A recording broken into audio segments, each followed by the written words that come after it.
Surya Saputra dari Prodi Ekonomi Syariah kelas 2A akan menjelaskan tentang sejarah pemikiran ekonomi kontemporer.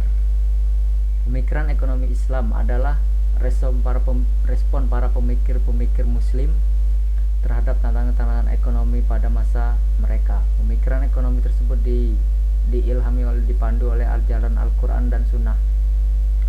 Itijad atau pemikiran dan pengalaman empiris mereka. Objek kajian dalam pemikiran ekonomi Islam bukanlah ajaran suatu ekonomi, tetapi pemikiran para ilmuwan Islam tentang ekonomi dan sejarah, bagaimana mereka memahami ajaran Al-Quran dan Sunnah tentang ekonomi.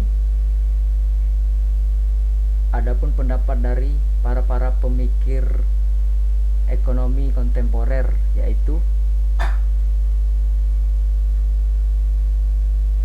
1.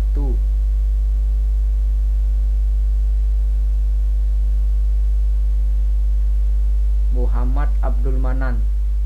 Muhammad Abdul Manan lahir di Bangladesh tahun 1938. Pada tahun 1960 ia mendapat gelar master di bidang ekonomi dari Rajasi University yang bekerja di Pakistan. Sebagian karya Abdul Manan adalah Islamic Economic Theory dan Practice. Seiring dengan berlalunya waktu, dua lingkup dan kedalaman pembahasan ekonomi Islam juga berkembang. Hal tersebut mendorong Abdul Manan menerbitkan buku lagi pada tahun 1984, yakni The Making of Islamic Economy. Buku tersebut dipandang sebagai upaya untuk serius dan terperinci dalam menjelaskan bukunya yang pertama. A. Asumsi dasar Abdul Manan.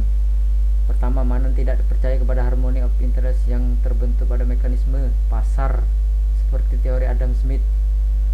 Sejatinya ekonomi interest hanyalah angan-angan yang utopis.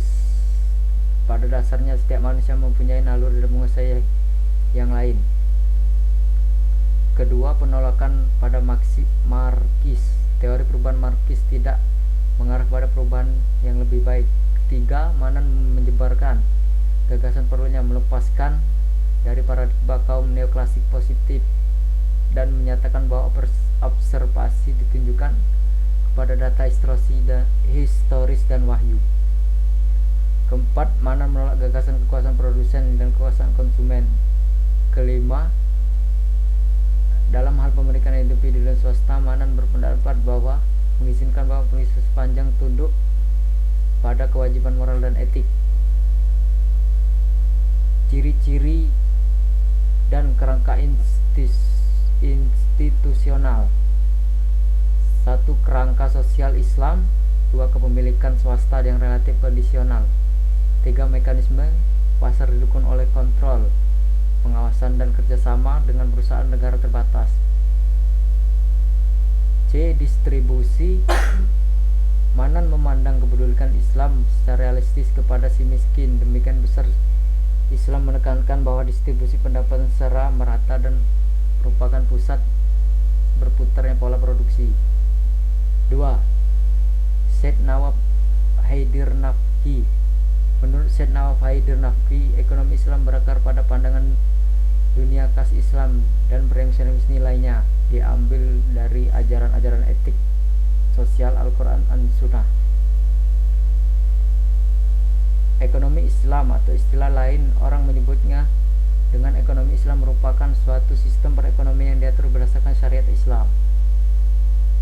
Islam sebagian way of life menyatukan dua dimensi alam yang dirinya, yaitu material dan imaterial, duniawi dan ukhrawi. 3. Muhansirkab termasuk orang pertama yang mengaktualisasi analisis penggunaan terhadap institusi Islam seperti zakat dan agregat ekonomi seperti simpanan, investasi, konsumsi, dan pendapatan. Dr. Mozirkab, Ketua Economist Group Association of Muslim Social Scientists USA.